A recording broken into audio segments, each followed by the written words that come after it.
What's up, everybody? It is the Best Spot Kids Move, and I'm back with another video. Quick video just to give you guys a quick update. Obviously, the Xbox ABK versus FTC is taking place, so it's going to be crazy couple days. Starting with today, tomorrow, and then the early parts of next week. They're currently in court, and like a lot of stuff is coming out, some details, some spicy stuff. And it's all good. Twitter is a fun place to be right now while all this. You got people like Foss, Patent and Post Up, and a few other people doing like play by play, statement by statements to keep everybody update. Like people like me, I don't have time to get into like Zoom links. I'm not really that interested to hear the entire court case because people like me still have a job. I gotta pay attention to stuff like that.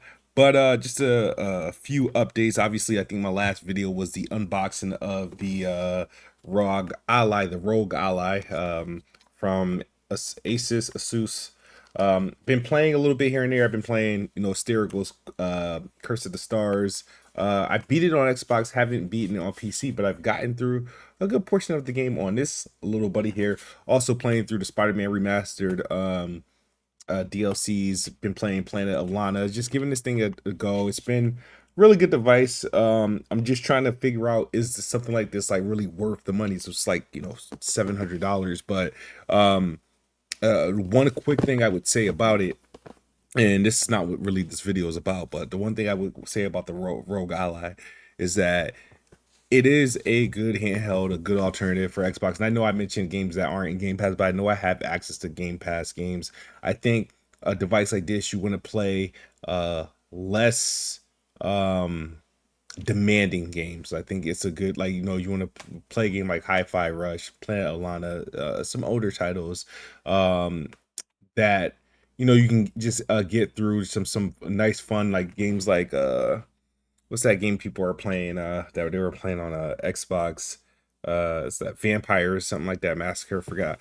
There's a lot of games, and this thing does get like some good performance. I'm able to get after playing with it for a while, some optimization, which you guys know I don't like to do. I don't like optimizing. I was able to get decent performance out of select games, but I still think it's better suited just for the sake of the battery for less demanding games where you can get superb performance, longer battery life, and just that ease of use.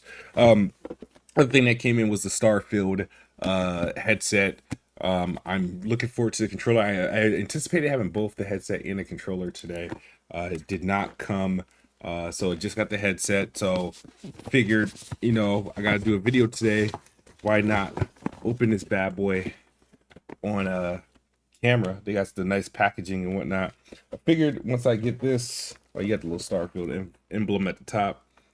Figure once I get this, I can give my son my regular black ones, because this right here, at least from what I saw on photos and videos, is the real deal. I can get jiggy with this. I can really get jiggy with this, man. I can really get jiggy with it. These are some good looking headphones, man. Starfield's gonna be a great game. I'm not even gonna doubt it, man. Not even gonna doubt it. But yeah, put this in here, and let's get to the topic I want to talk about. Couple things from this Xbox ABK deal that's coming out. What you're gonna see a lot this week is a bunch of people pretending to be lawyers and having a huge understanding of business and regulatory rulings and stuff like that. And you're also going to see a bunch of butthurt PlayStation fanboys angry at everything. You're gonna see a lot of accusation of Phil Spencer's a liar, Matt Booty's a liar, Microsoft is evil, they're mean, they're this. It's because the salt is coming out. So right now, what's taking place is the FTC is getting their teeth kicked in by Microsoft, ABK. They're fighting a losing battle, and a lot of things are coming out. So one of the things that came out is that Jim Ryan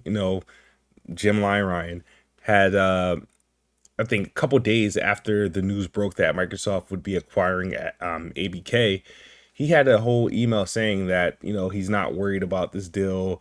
It's not about exclusivity. They're going for a much bigger play. That PlayStation is going to be better in better shape, and that that they're not worried about this. He's admitting that this deal was not about exclusivity, and that he spent a lot of time with Phil Spencer and Bobby Kotick and stuff like that.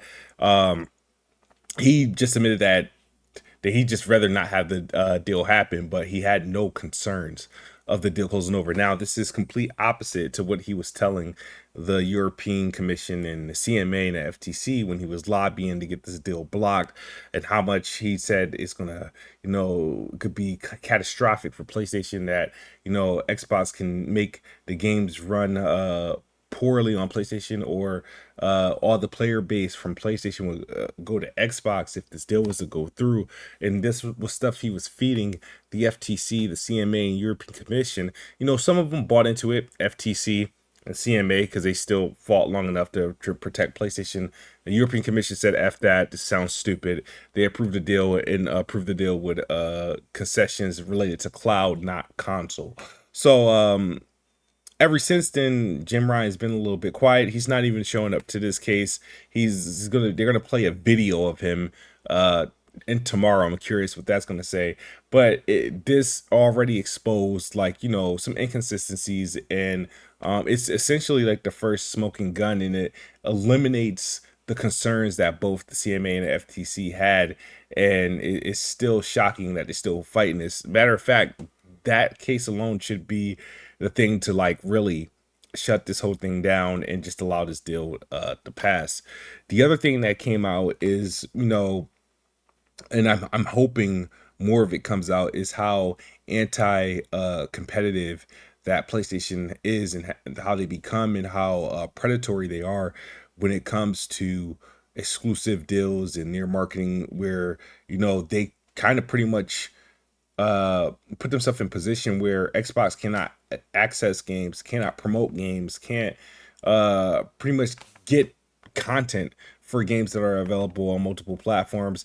PlayStation and ABK positioned themselves in the position where Xbox was at risk of losing access to Call of Duty, period, and forced Microsoft to renegotiate their shares so that ABK could get a bigger cut.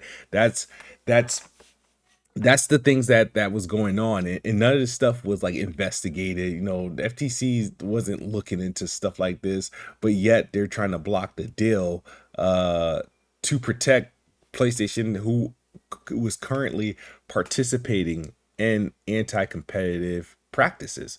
The other thing that came out on this thing is that the FTC had the nerve to be asking questions about the possibility of PlayStation losing out on content, or certain things that you'll be able to do on Xbox versions of games that you can't do on PlayStation, as if PlayStation hasn't been doing that for the past decade. It's like, really? Like, did you not look remotely into the gaming industry and what's been going on? Because if they did, they would know, like, yeah, these dudes are already been doing that, and PlayStation is notorious for doing that. It's part of the reason why PlayStation is in the position that they're in today. They've been very anti-competitive, and they in their practice in shutting people out. The other thing that came out, which was my favorite thing, was the confirmation on Indiana Jones. So the Indiana Jones, P. Hines confirmed that Indiana Jones is in fact an Xbox and PC exclusive, day one in Game Pass, and that they originally had an agreement with Disney to publish this game on multiple platforms. That was then amended and renegotiated by Microsoft, something I asked them to do, what I felt like should have done with Ghostwire Tokyo and Deathloop, so that they could fill out their 2021 and 2022 releases. But so shortly after the acquisition, they amended that deal, renegotiated with Disney, and Disney was absolutely fine with making the game exclusive and allowing it going to Game Pass. It was the biggest news, one of the biggest news we got of the day. It was like, oh wow, Indiana Jones, because I assumed that Indiana Jones, I was like, chances are, yeah, Bethesda still probably got a few more multi-plat releases still coming, and I think Indiana Jones could possibly be one of them, being that it's a licensed IP. They struck that deal prior to the acquisition, and I still think, Bethesda's still going to be releasing games on PlayStation.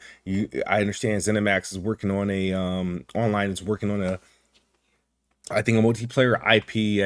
I don't know what it's going to be linked to, but I think because of the nature of the game and the way that they're trying to grow audiences, that this will be this it's a goodwill release. It'll be a multi-platform. Like, I don't think it'll be exclusive. And then you also got to consider that they're still remaking like the Quake games. Like, I'm pretty sure the Quake 3 remaster, and if they do a Quake 4 remaster, I think that goes, to PlayStation. The Fallout 4 Gen 9 release is going to be available on PlayStation. People don't keep forgetting that PlayStation, Xbox, and Bethesda is still supporting PlayStation Plus with adding games to their subscription services. So I don't think we've seen the last of Bethesda on PlayStation. It's just that the best games, the worthwhile games, are going to be exclusive. Maybe Wolfenstein. Maybe if they do another Doom, still, goes to PlayStation just out of like goodwill.